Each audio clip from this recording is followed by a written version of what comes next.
Good morning, everyone. Let's begin today's session. So, sit comfortably wherever you are, keeping the back and neck straight. I hope you guys can hear me, see me clearly. Yeah. Okay. Awesome. Great. So, let's begin the class. Yeah. Sit comfortably wherever you are, and very gently close your eyes.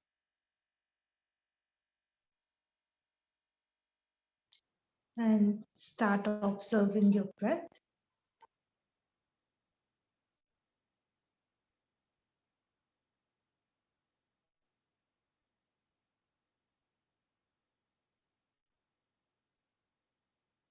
Just watch the natural flow of the breathing.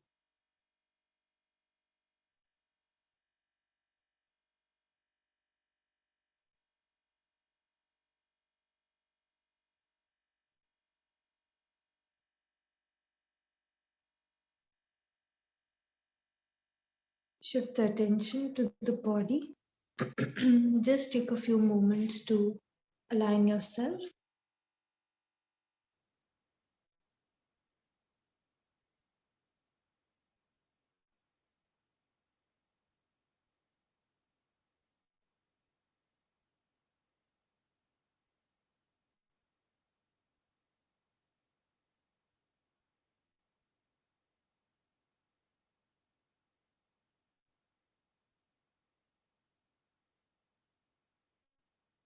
And slowly come back to the breathing.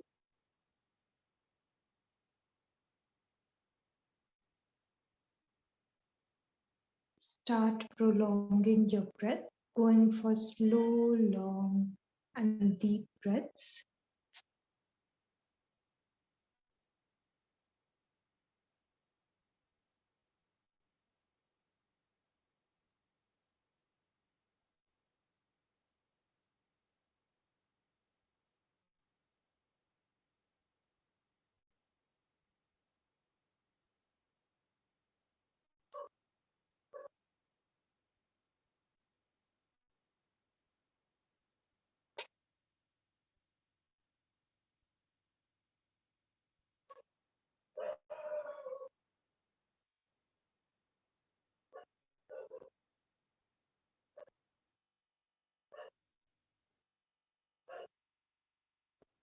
Just relax the mind with each passing breath.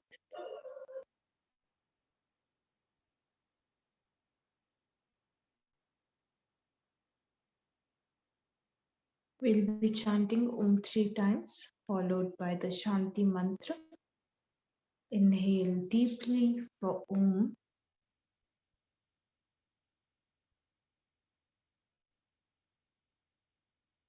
Om.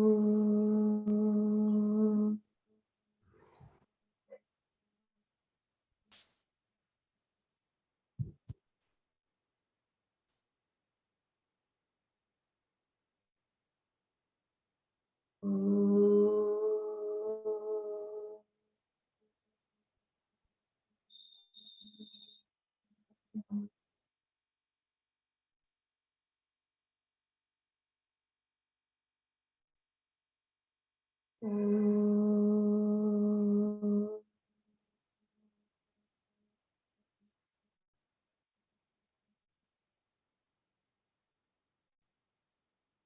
Shanti, Shanti, Shanti. We'll chant the mantra together. Let's inhale for Om 1 time. Om.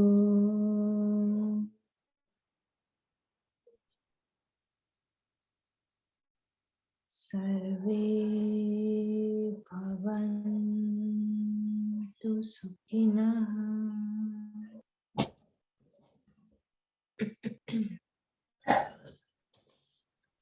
Sarve santu niramantu.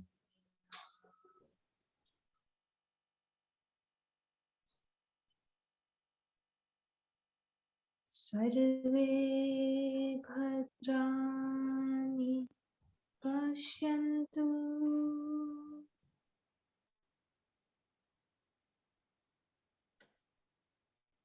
मा कश्चित् दुःखभाग् भवेत्।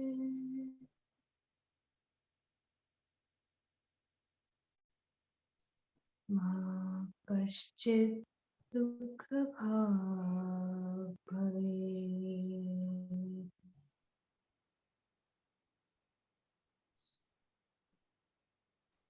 Inhale for Om. Om.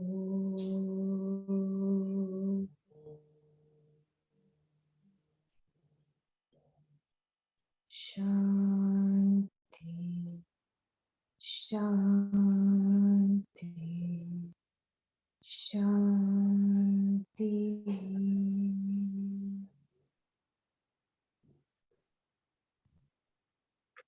Just feel the vibrations.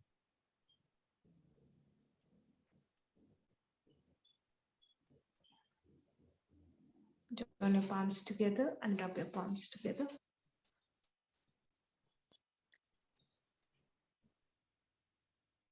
Place them on your eyes. Very slowly, while blinking and looking at your palms, begin to open up your eyes, start coming back to the smile. And namaste to everyone. Let us begin with today's session. So today we are going to talk about something which will fit into your life much more easily, right? So the discussion on Bhagavad Gita, this text is very, very famous, right? And I'll just write the full name.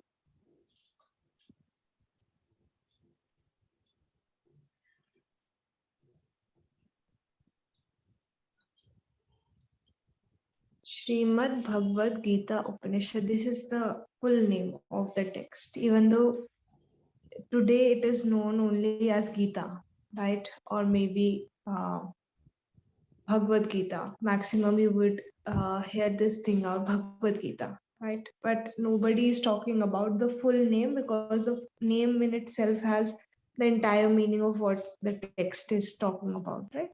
So this term means like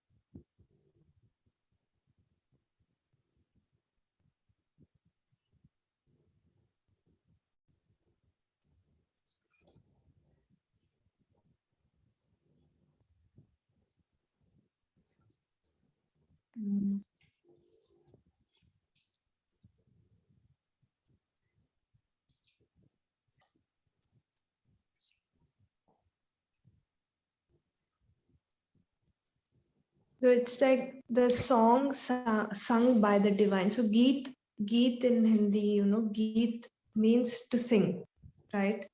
So Gita means like something was sung, okay? And Srimad Bhagavad Gita, sorry, so sorry. Srimad Bhagavad Gita, right? So this is the song sung by the divine, right? And on what? The ultimate reality.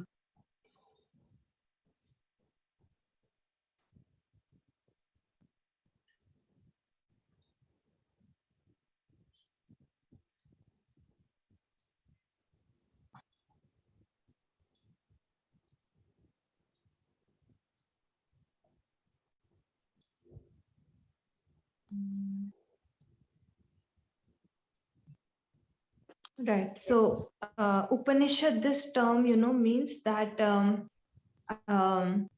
all the everything that was written in the Vedas, that was in a way like in very easy story format, right? That thing was given in the Upanishads, right? So this text is a so suppose Vedas, right? And then they were um, their main essence was given in the Upanishads, and now there are so many Upanishads, and the essence of the Upanishads is given in one text, and that one text is Bhagavad Gita, right? So if you just read this text, it is enough, right, to understand life, how you have to lead your life. And Bhagavad Gita is one text all of you should read, right? Because it is given in simple language, right? It is given in the form of shlokas, right? In Sanskrit language, but these days you will find Hindi and English translations both.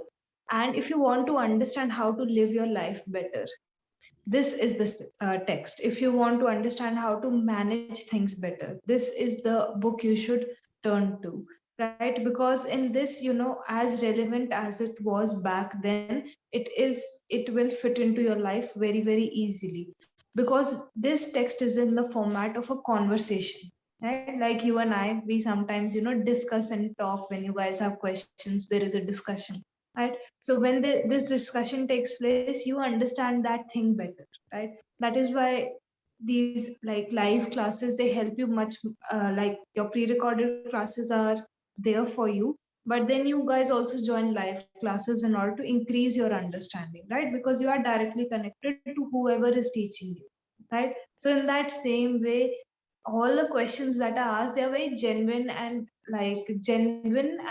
in very common questions that we also ask, right? And those questions are asked, and then the answer is provided to those questions. So it helps you to understand how you have to navigate through life, right? All of us are navigating through life, but some of us are not able to do it properly, right? So what is the correct manner, right?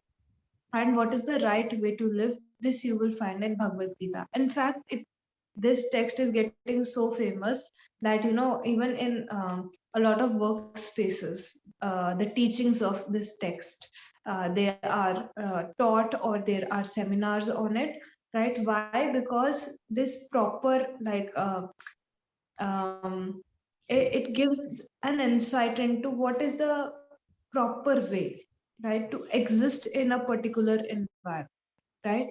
Like I told you, right, skillfulness in action is yoga, right?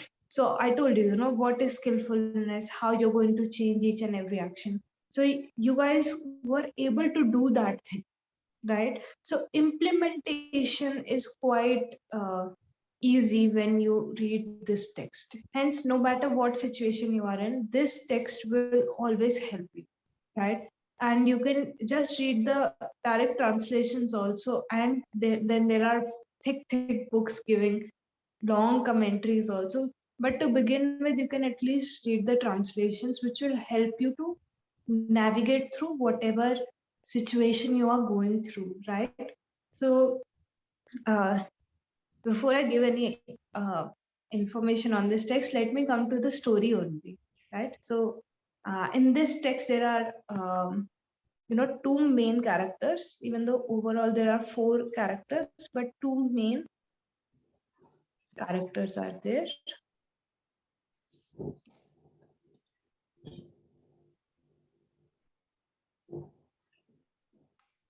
Krishna and Arjun. Krishna. Krishna and Arjun. Arjuna.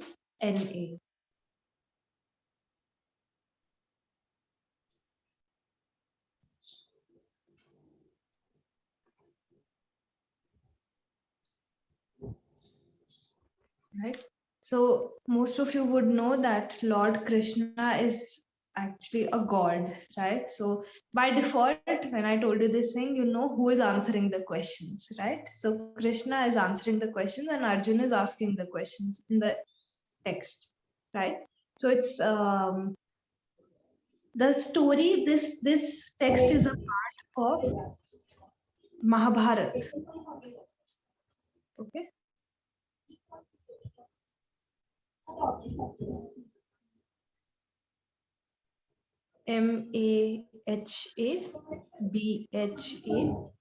Mahabharata. Mahabharata. I'll just mute everyone. I think there is some noise.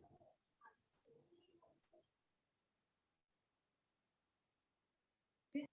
So this text is a part of the bigger text which is called Mahabharat, right? And this Mahabharat, this is a text about this battle that took place, right? So the story, let's go back to the main story, because Bhagavad Gita is just a portion of this big text and it comes in between. Okay, so um, the story, it starts like this. So there were two brothers. Okay. So one was, you don't need to know the names as such, but I will mention the names. You don't have to remember them. Okay. So there were two brothers. One was Pandu and the other was Dhritarashtra. Right. So you just need to understand there are two brothers. Right. So there were two brothers, and both of them had their own, like both of them were kings and both of them had their own like children, right? So Pandu had 5 children and they got to be famously known as Pandavas, right? And then Dhritarashtra had 101 children, okay, out of which one was a daughter and 100 were sons. Okay, and they were famously known as Kauravas. Okay, so Pandavas and Kauravas, right? So these two, out of these two main characters come out, right? So Pandu, he passed away at a very young age, right? So when his kids were small, right? So by default, Dhritarashtra, he chose to raise his 5 sons. Okay, so the remaining the 5 sons, they came to Dhritarashtra, right? And all of them received the same kind of education while growing up, and they were all like together while growing up, right? So in earlier times, like boarding school, in today's time, they were we can say boarding schools. In earlier times, they were Gurukul, so people used to go and stay with the teacher for years and years to learn something, right? So both the Pandavas and the Kauravas, both of them grew up together, learned everything together. But sometimes, even you guys, might have a natural knack for something, right? So in that same way, the Pandavas were much brighter, right, than the Kauravas, right, by default, right? And when it came to archery or any other thing, they were better, right? Because they were naturally talented, right? But this thing was not liked by the Kauravas, right? Now, when there is this very famous thing where when it's okay if all of the friends fail together, but if your best friend tops, it hurts, right? If your best friend tops the class, right? So it's something like that. And siblings also, this thing happened where the Pandavas were more talented, but rather than being happy for them, the Kauravas, became very like upset, and they were very like they just wanted to get rid of the Pandavas, right? So what happened was, eventually, as they grew up, they decided that they were going to live separately. Okay, so both the fathers had their kingdom, and that was by inheritance passed down to the uh, sons, right? So they divided the kingdom and they said that, okay, Pandavas will rule this area, and Kauravas will rule this area, and we will live separate. Okay, no, no, intersection of the area they were ruling, right? So okay, fine. Then what happened was, one of the Kauravas, he was, you can say, the chief of all the Kauravas. His name was Duryodhan, right? And he was very, very, like, he had this will to put down the Pandavas, right? So what he did was, he invited one of the Pandavas for a game of dice, right? Like you can say something like Ludo, right? Easy to understand in today's world. So, but a gambling sort of thing. right? So he knew that Yudhishthir was the guy, or out of 5 Pandavas, one of them was Yudhishthir. So he invited Yudhishthir for a game of dice, right? And he knew that it was Yudhishthir's weakness, right? Like some people around you, they might eventually get addicted to gambling, right? So same thing was with Yudhishthir. And Duryodhan knew that he would put everything at stake, right, when it came to the game of gambling. So he invited him, right? And at that point of time, he cheated Yudhishthir, and Yudhishthir lost everything, right? He lost everything. He put everything at stake, right? So finally, this condition was decided that the Pandavas, not just Yudhishthir, all 5 of them will go into exile for 13 years. Okay. And till that time, the Kauravas will rule the area of the Pandavas also, right? So they will take over the entire kingdom, basically, right? And the Pandavas will go into exile. They will have to go and live in the forest, right, for 13 years, right? And out of this 12 years, they had to live normally, right? But the final 1 year, they were not supposed to be discovered by anyone, right? So they had to go incognito, right, for the last 1 year. And if they were discovered, right, then the rest of the 12 years, they would not be counted.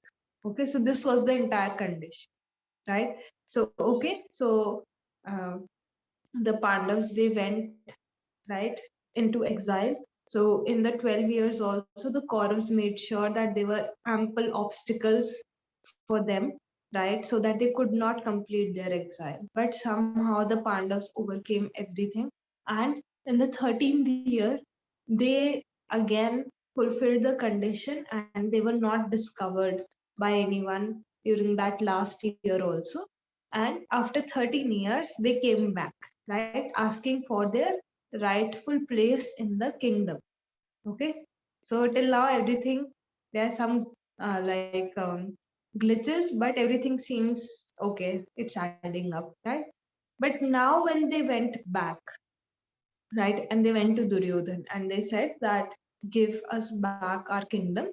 Duryodhan said no, right? He said, I am not going to give you the kingdom back. It is my kingdom, right? And I'm not even going to give you space as little as the tip of the needle, right? That amount of space also I will not give from my kingdom to you, right? So, the Pandavas eventually, there was negotiation, and it was seen that there was no way of negotiating, right? Duryodhan was in very high ego, and he said, no, I'm not going to give you any part of the kingdom. And he said, if you want your kingdom back, there is going to be a war. Okay. All right. So at that point of time,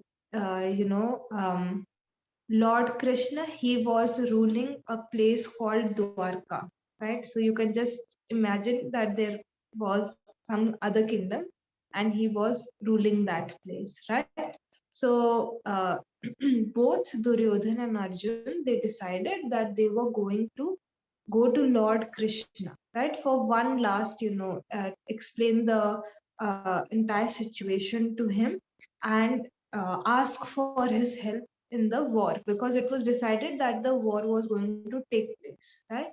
So when they went to his kingdom, uh, Arjun was a very big devotee of Lord Krishna, right? So when he went in, when you see somebody you respect, or you go to the church or temple, you just you never uh, the space of the god is different, and you will see, you are generally bowing down only, right? So in that same way, when Arjun entered, he had that sentiment in his mind. So he went and sat uh, just where Krishna ji was sitting, just down, right, on his feet. He went and sat there, right?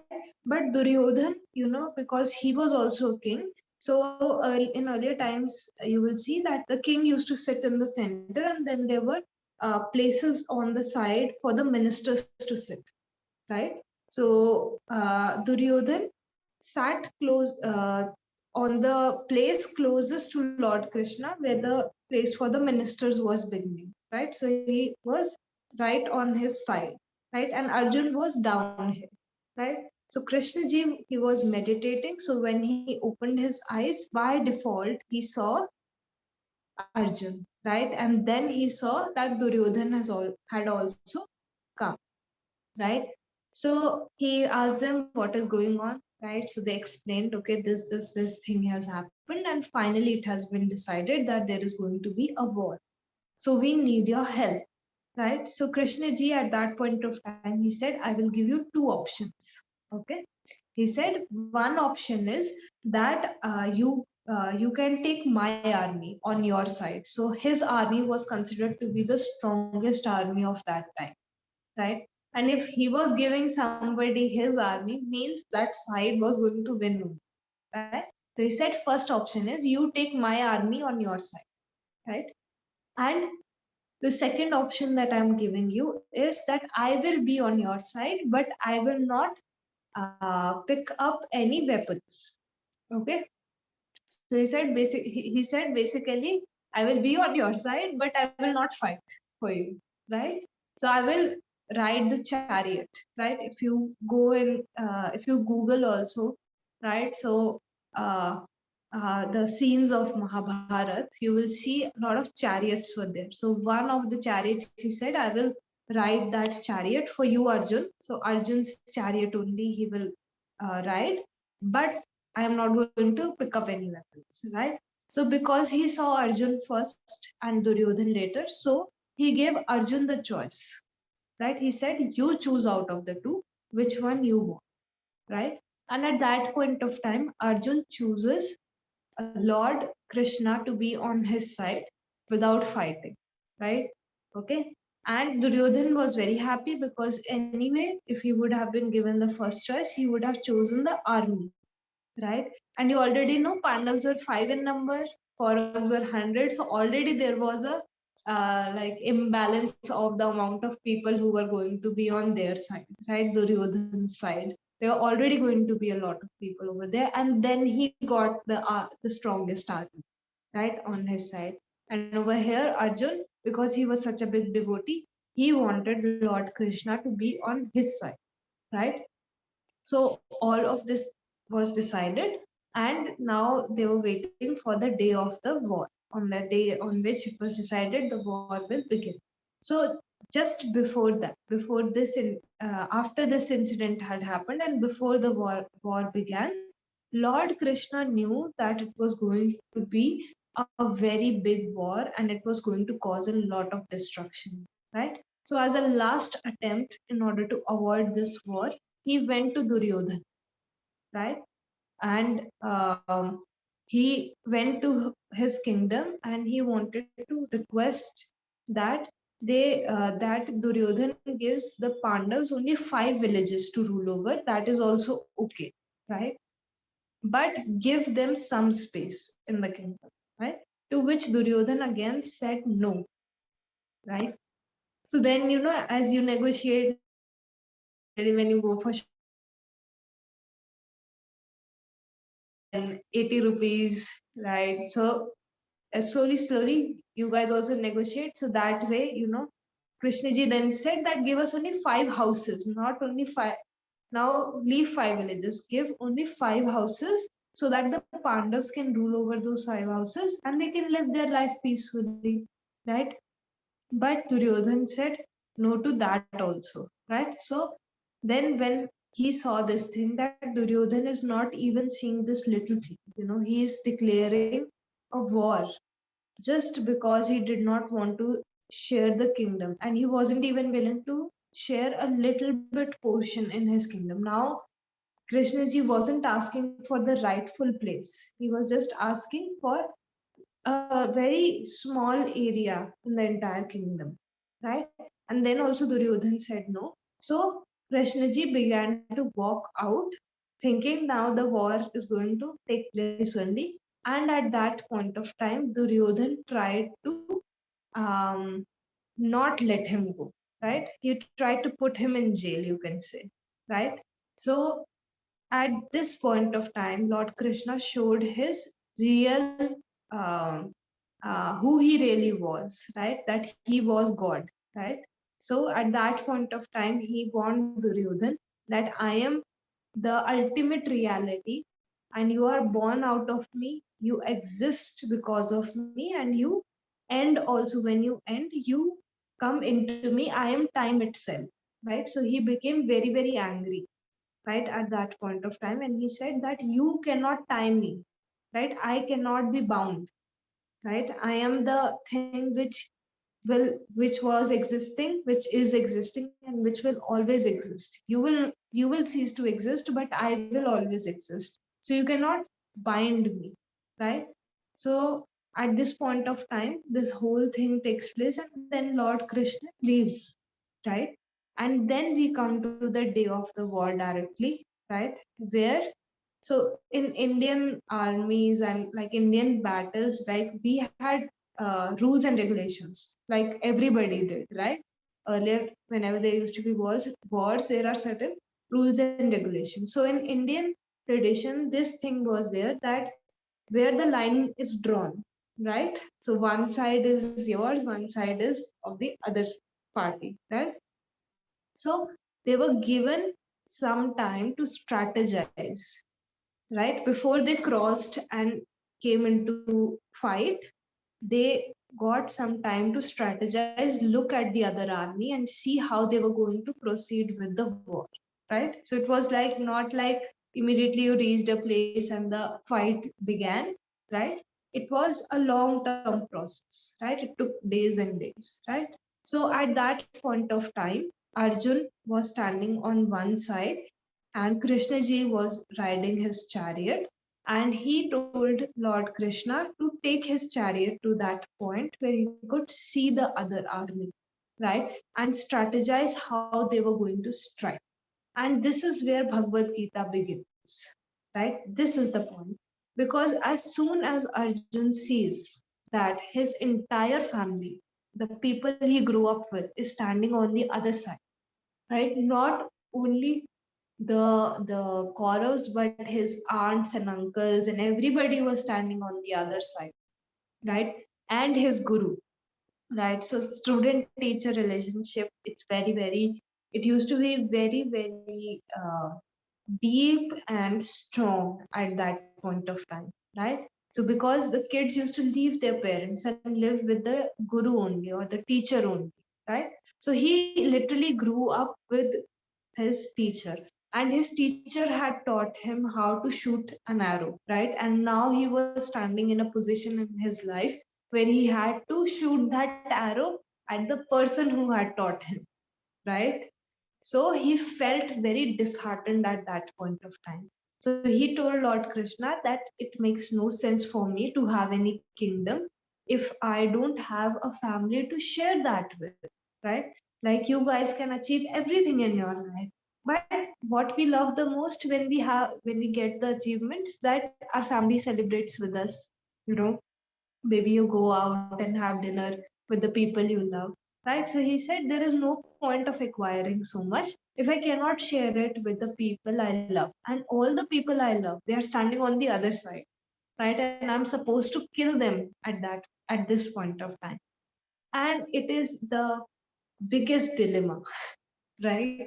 We just face little conflicts in the day, right? But this at this point of time, it was a big dilemma for him, that should he even proceed in the war or should he not, right?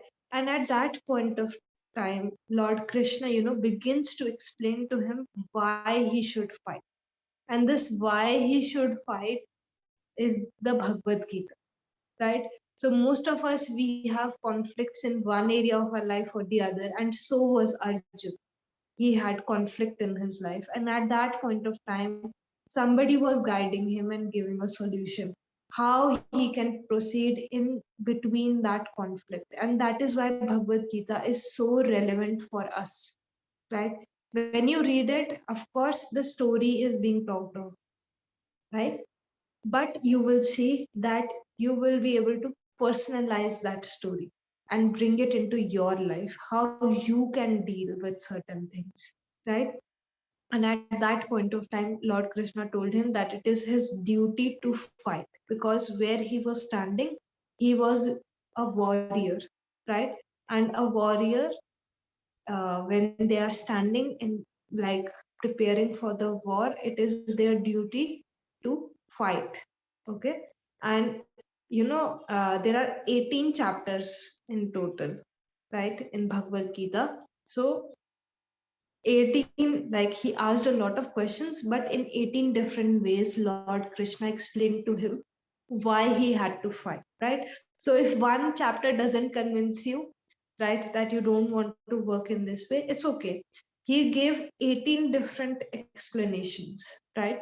So one thing is that you guys should know that there are 18 chapters. Okay. So in Bhagavad Gita, there are 18 chapters, right? And each chapter is talking of a different form of yoga, right? So we will also discuss the four major schools of yoga, but over here, 18 different chapters discussing 18 different forms of yoga. So if one form doesn't suit you, that's okay. Go for the other form, right? If that doesn't suit you, okay, go for the other form. So now when you guys read this text, you will have a background, right, of where the story is coming from, where they are standing, and what conversation is taking place, right? So homework for you guys for today is take out the name of those 18 chapters. Okay, it will tell you which uh, forms of yoga exist, right? And over here, we think, okay, one is Lord Krishna and one is Arjun, but it is also metaphorically seen as the higher mind and the lower mind. So, there is a discussion between the higher mind and the lower mind, basically. So sometimes something is okay, that is the right thing to do, but the lower mind struggles, right? We struggle on the basis of the perception of the things we have, right? How the physical world is, right? So this part is saying something else, and then there is an internal fight of that part saying something else. So Lord Krishna is generally seen as the higher mind, and Lord Arjun, he is seen as the lower mind. There is a conversation between the higher and the lower mind taking place. Another analogy that is drawn is the intellect, right? I told you intellect is where you take your decisions from. So Lord Krishna is considered to be the intellect, and Lord Arjuna is considered to be the senses. So sometimes, how your senses just run all over the place. You just want to be in the sense world, but your intellect knows maybe it's not the right thing, or maybe that is the right thing, right? So it's a conversation between the senses and the intellect, and there is a harmony that they are trying to find. So through this question and answer, what is Lord Arjun trying to do? He's trying to find a harmony, right, where he can do his actions, but he can also be convinced from within, right, that whatever actions he is doing, they are correct, because he again was in a very tough situation at that point of time, right? So this is um,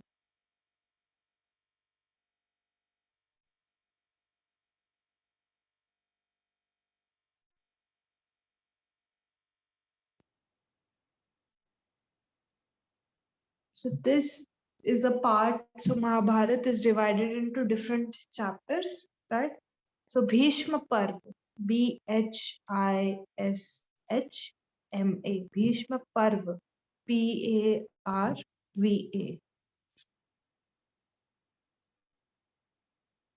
right? So say this is like a part of Mahabharat, and in that there is a sub part. So from 25 to 42. So say sub chapter 25 to 42. This portion of Mahabharata is actually Bhagavad Gita.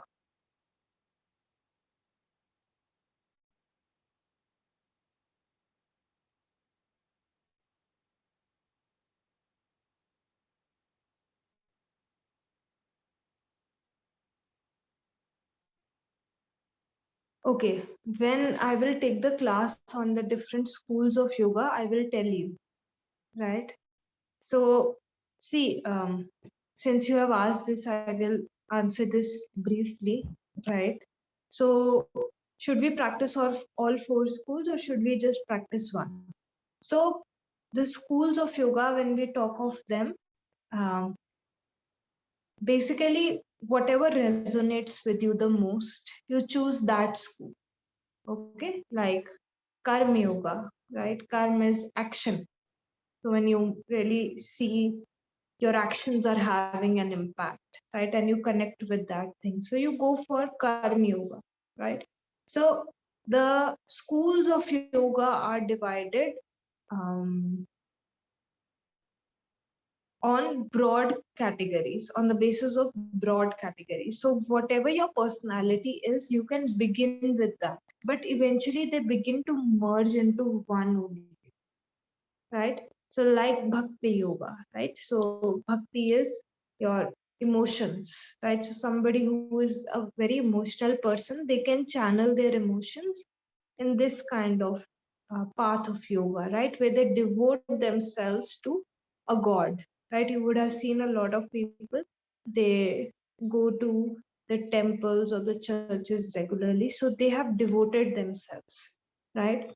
But then that thing also requires them taking certain action on their part in order to um, go into the practices, right, where they are surrendering themselves, right? So like going and attending sermons, right, praying every day. So this is what, this is action, but it is supported by emotion. So main thing is that you connect with your emotions, right? But then there is action also. So bhakti yoga is there, but then karma yoga is also there. So you are devoted also, but then you are doing the actions also, right? So initially on surface level it will seem they are different, right? But you just choose the one which is closest to your personality, and as you go deeper into the practice they all merge into one, right? Yeah. Okay. So coming back to the topic, when I will take schools of yoga, I will explain everything, right?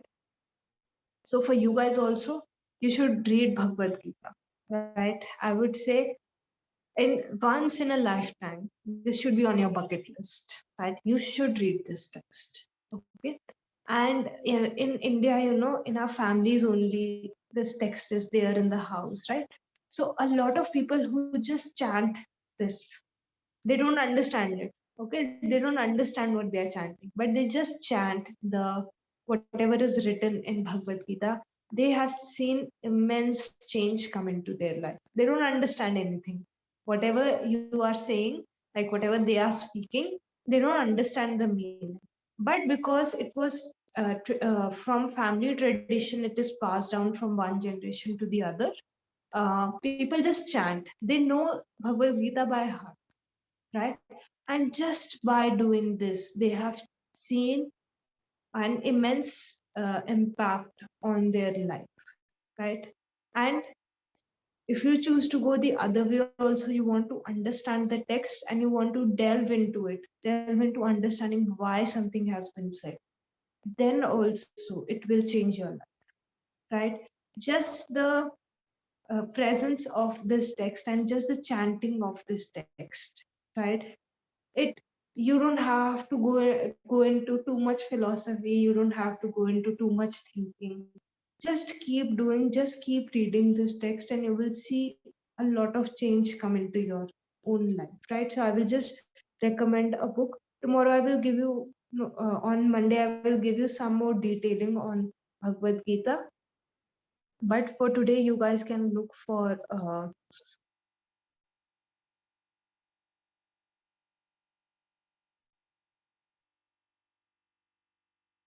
so there is this book called Srimad Bhagavad Gita, and the publication I have written. Okay, publication is Gita Press Gorakhpur, GITA, Gita, PRESS. Press, Gorakhpur, Gorakhpur.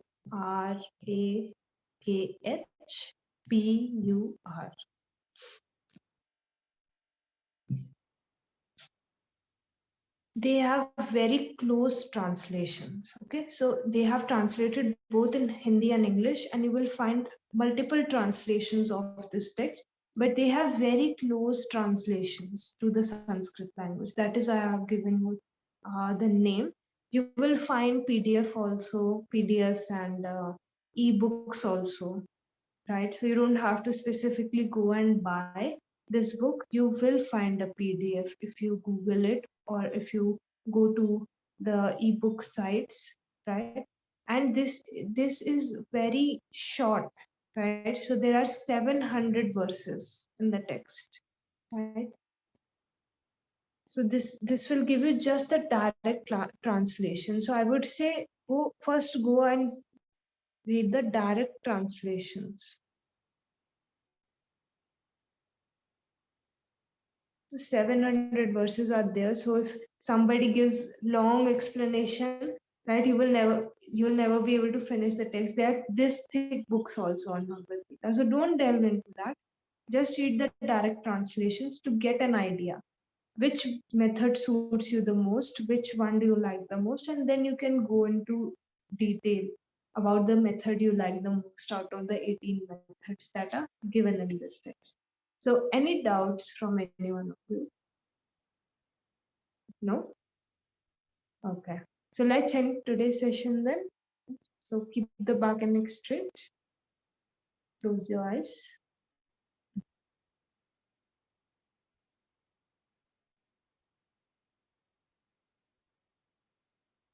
We will chant Om one time, followed by 3 Shantis. Inhale deeply for Om.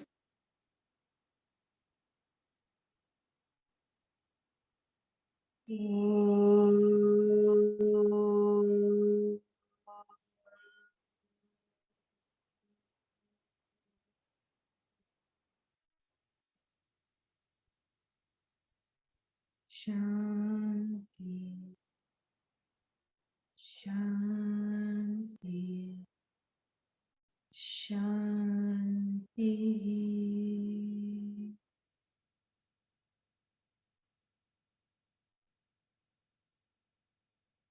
Join the palms together and just bow down. Let's begin our day with a sense of gratitude.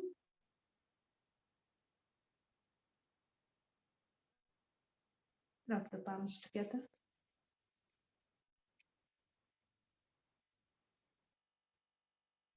Keep them on the eyes. Very slowly, while blinking and looking at your palms, begin to open up your eyes. Start coming back with a smile. And namaste to everyone. I will see you all for your pranayam class in the afternoon. Until then, enjoy, take care, and bye bye.